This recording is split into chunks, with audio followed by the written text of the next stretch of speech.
Williams sisters will square off in the finals on Saturday. In terms of Serena, I mean, her dominance on longevity is just, it's mind-blowing. And I was talking about this earlier on the show, and Steve, I'm curious to get your take. I think she's one of the most underrated athletes of all time, talking about Serena Williams. What are your thoughts on that?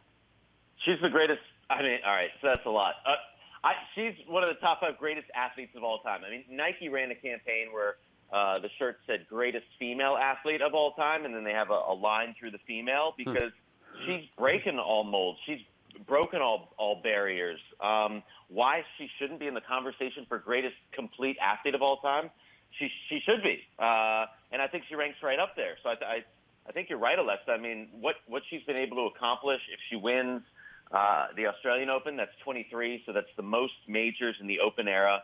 That would be one behind Margaret Court, who won a lot way back in the day, and the competition wasn't the same, and won a ton in Australia when nobody even went to Melbourne. So, you know, the way she has dominated this sport and done it, as you mentioned, for that length of 2 decades.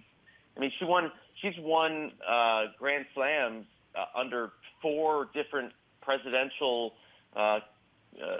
offices. So that type of success, that type of longevity, and the way that at 35 she's still the best player in the world, it's insane. Greatest athlete of all time, why not? Yeah, I don't think there's any question that she's up there for the greatest athlete of all time. You mentioned Serena. Clearly, she's going to be the favorite in this match. Who do you like in the final? Serena. I mean, you know, she's won 6 of 8 times when they've played in the finals. She's got a 16-11 record against Venus head-to-head. Just the way that, you know, they've played recently, she kind of dominates her sister. You never know. But, you know, Serena's the heavy favorite coming into this match against Venus. But I think, you know, if you're a fan, you don't care who wins.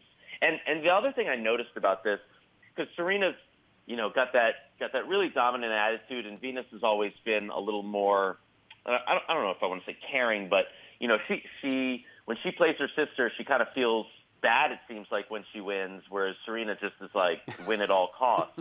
But I love that. After the match, you know, Serena she seemed to be a little, I don't want to say softer, because, you know, she's not that, but just realizing the moment, and she was like, a Williams is going to win, and that's all that matters. And that meant a lot to me, because it just seemed like she really understood the place in history for her sister, and to, at this stage, be able to still be there, how much that meant.